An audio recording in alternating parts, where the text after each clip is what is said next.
they stay there. Hey guys, Perfection here, and today I wanted to do a different kind of video discussing some issues that are really plaguing the Dragon Ball gaming and YouTube communities.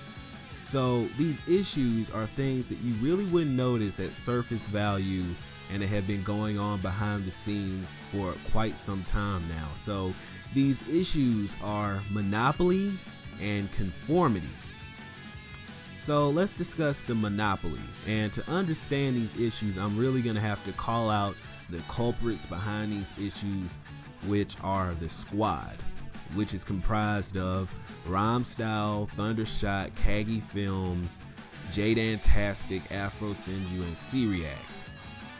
And I'm going to really get into giving you guys a history lesson, so it's time to listen to Papa Perfection. So Rhymestyle over 5 years ago showed up on YouTube.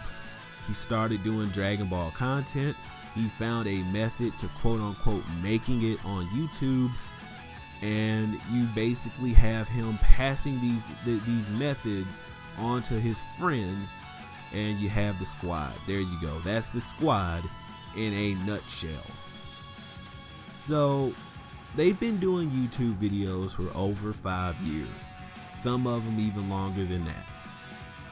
They found a way that works for them, and really anytime you have someone new that shows up that starts doing Dragon Ball content, either you have one or two things that happens to them.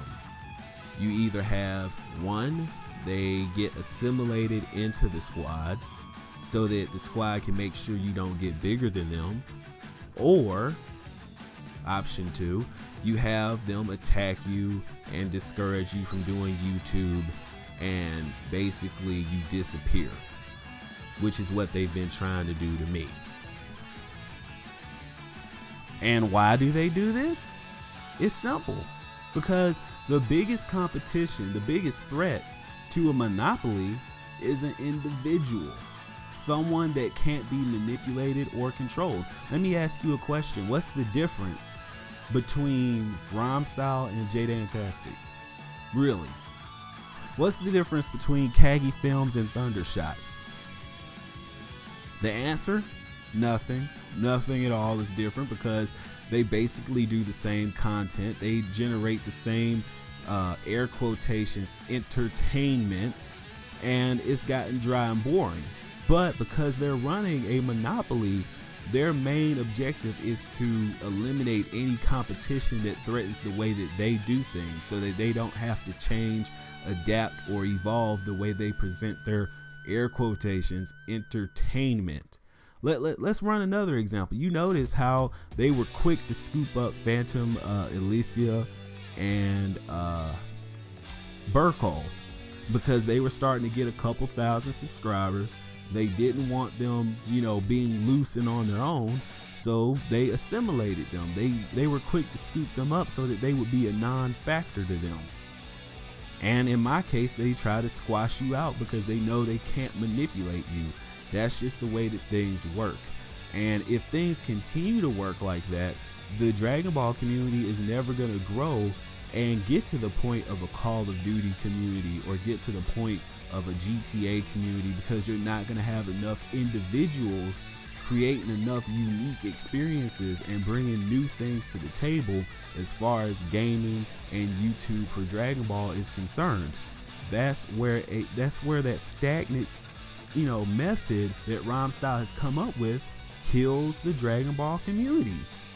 And enough people need to realize this so that we can take control and take back our community from this monopoly.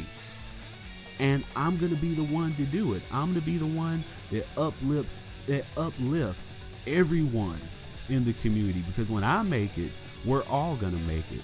That's gonna be the door opening for a whole lot of individuals to make it on Dragon Ball as far as YouTube and the gaming is concerned. That's got to stop. What Rhymestyle and the squad is doing, that stops with me. I'm not gonna let it happen anymore. I'm gonna, like I said, I'm gonna be that individual that fights for you guys, because the community deserves better. We deserve someone that represents the community that can at least win against randoms online. Like if you're facing JDUUSE 800 times and you know he's gonna let you win, what's the point of watching Rhymestyle's channel at all? That's the only matchup that you're ever gonna see on there. I mean, really, what is the point? He says he speaks for the community, right? He says he's for the community, he wants to help the community, but he's afraid to even play against the community. He has to put on the same matches again and again and again and again to nauseum. How many times are we gonna see him versus JDUUSE with maybe once a week sprinkled in with some Afro Senju to kind of give it a little bit of a diversity? Like, that's boring, and that's, like I said, that's stagnant, and that ends with me. I'm for the community, and I'm gonna help get Dragon Ball community back to actual growth and back to being in a real community. I've been your perfect being, Super Itachi. If you're new to the channel, go ahead and hit that subscribe button. Also, turn on those notifications as well. Follow me on Twitch, Twitter as well. I'll see you in the next video, guys.